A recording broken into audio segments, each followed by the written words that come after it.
This is the entrance of Carpenter Street, the old Chinatown of Kuching. Initially, the name was Atap Ke. Atap means thatched roof, and Ke means street. The whole street here is about 800 meters long. And when it was started by the Teochew. And the Teochew moved in here. Actually, Teochew is the fourth dialect groups to arrive from China. The initial group was the Cantonese. And the Cantonese arrived here in 1820, first spotted by the Brooks and documented as the first dialect group to arrive in Kuching. The second group to arrive here was the Hakka. And Hakka arrived here in the 1830s from Sambas. And the third to arrive here was the Hokkien, and that was in 1846. And Hokkien made its way here from Singapore, while the Teochew was in 1852 through its leader called Lo Kiang Huat in 1852. And the whole area was completely wooden, thatched roof, shop houses, but built at random. It's not really properly lined up. And along this street here, you will see many shop houses now. You will see small eateries, food court, and also some other small houses of business that sells miscellaneous things. And of course, not forgetting, there is a couple of Taoist temples. One belongs to the Teochew, and the other one belongs to the Hokkien. Shall we proceed and try to discover as much as possible about what this street has got to offer?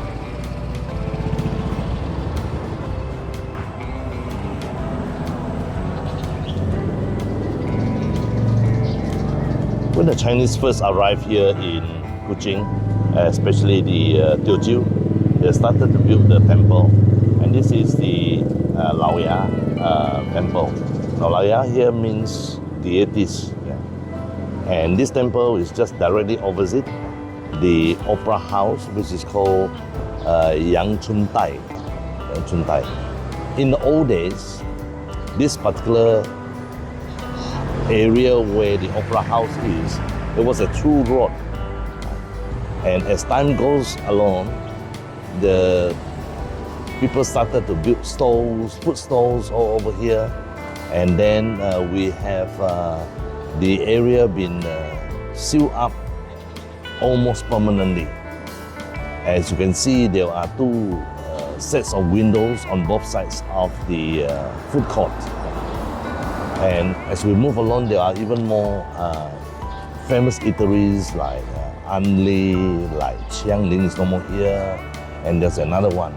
So the whole area here, right, has got also other food stalls that are selling locally popular food stuff like kueh chap, laksa, kolok mee, and humoy. Where I'm standing now, the shop behind me actually belongs to the descendants of the leader of the Teochew, Lo Kiang Huat. And opposite his shop here, that is the very spot that the fire started in 1884 that blasted 130 units of shop houses. And the whole street over here apparently was called Tiong Ke. It was not documented about how the names come about, but I believe that with all the alleys that go through from back street shops here to the original Atap Ke, which was actually called Sun Hong, means bon voyage. Bon voyage means Sun Hong because not far from that particular area here, Sun Hong was the Bangkok Wharf. That's where the vessels, express boats, cargo boats, plow through and fro, sending in goods and exporting goods from there. And on the eastern side here, as we go along, will be the shop houses that belongs to the Chinese when they first migrated. And We'll walk along here and see what have they got to offer.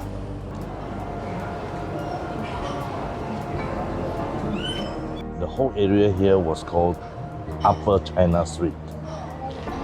How innovative here, in between the slots over here, you can see that just a small depression and a slot inside here was a shop.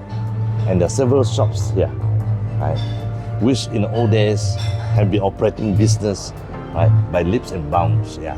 But today, they still preserve it more as a heritage rather than for business. This is a little residential area off the street of Upper China Street. Yeah. And I remember that a few of the residents over here, they were actually selling vegetables in the wet market along the Gambia Street. And when the wet market had to give way to development in 1989, yeah, a lot of this was really in a very big dilemma. Right? I believe that, and I know that, yeah, some of these residents over here, my friends, right, they have been cooperating with those earlier food sellers in the first open-air market in Kuching here, trying to get those secret recipes for beef noodle, for kolok mee, for curry rice, and also for kway chap.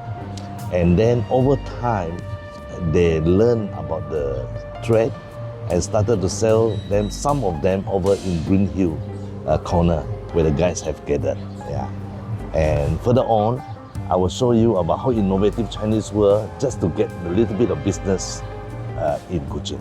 I believe that this second last shop along this Upper China Street still belongs to the Sarawak Heritage Society, and it is a very, very innovative design that we can see about how Chinese make their way through as far as business is concerned in a strange land like Sarawak, Malaysian Borneo.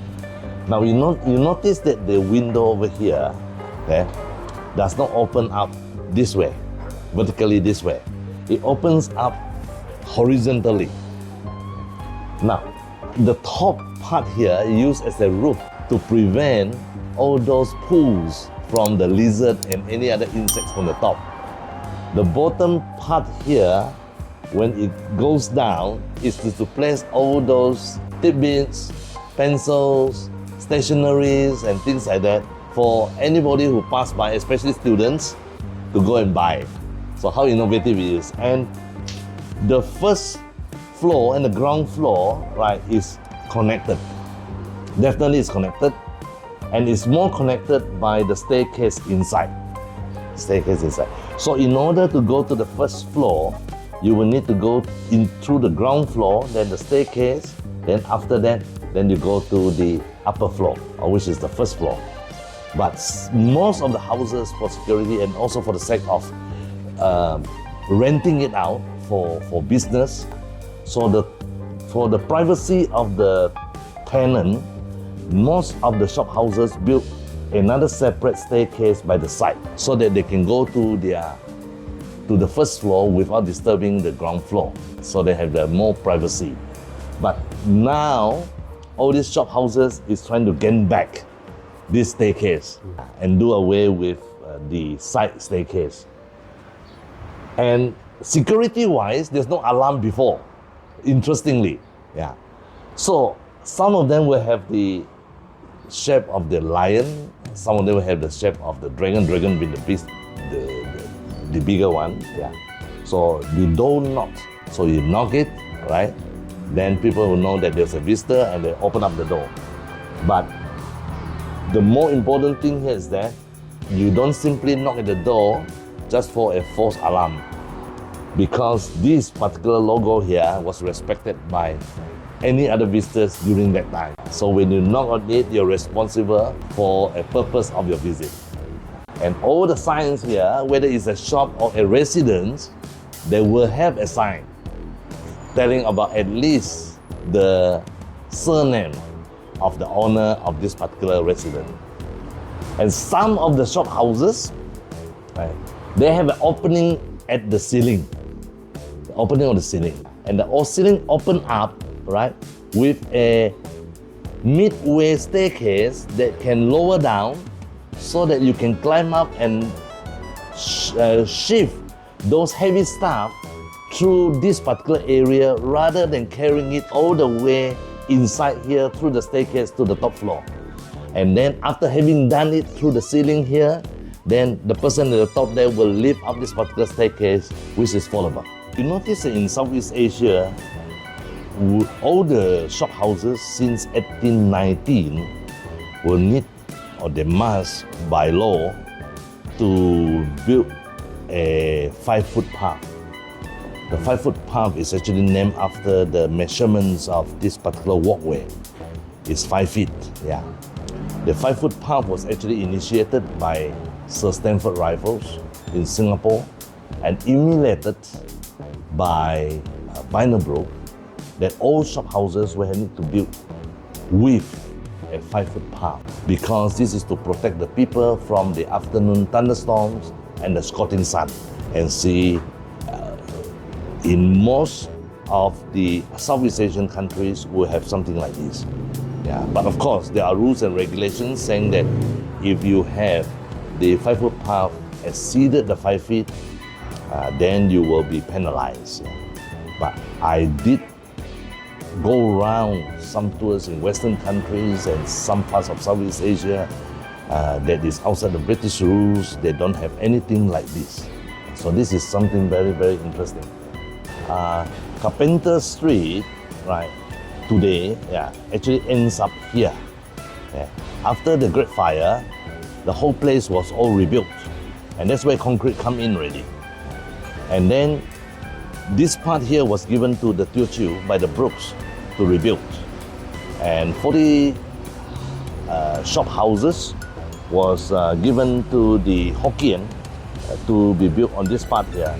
And that's called Yu High Street. But when it was renamed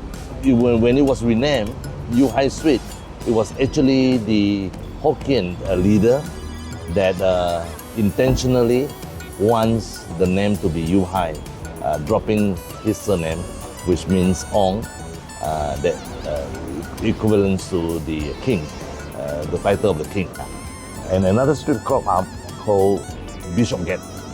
So this particular part here was actually for the Anglican Church, right, to manage all the check-ins of its staff getting into this area when they want to go and shop for the day's ration over in Soon Hong Street, because this whole area was a red light district, and beyond that, that is where all the vegetables and rations are. This is the end of Yu High Street, and also the entire Carpenter Street in the old days is the Atapke. Now this temple is a Hokkien temple, and of course the Chinese, when they migrated, they were all segmented out into different areas. With the initial part here, the old Kuching city, dominated by the Teochew, and then from here onwards unto Padungan was dominated in the old days by the Hokkien. So this is the Hokkien temple, and it is a Taoist temple, and you can see that Taoist temple is distinguished from the Buddhist temple by the many colors that they have, revealing the 5 elements in the Tao philosophy. And this temple initially was a very small, just a shrine, and it was rebuilt over the years to what it is now. And this temple is a temple of a 16-year-old teenage deities. And opposite this temple is another opera, and this is a Hokkien opera. Yeah. Now, opera centers over in Kuching here is really very interesting. Yeah. When there is no operas events going on, we have the food stalls by the caretakers and their relatives and peers operating. And if there is events going on, they becomes the organizers of the event. So this is the end of the walk along the Carpenter Street or Atapke. In the next episode, we will be exploring some of the highlights of what this area has got to offer. Thank you. Yeah.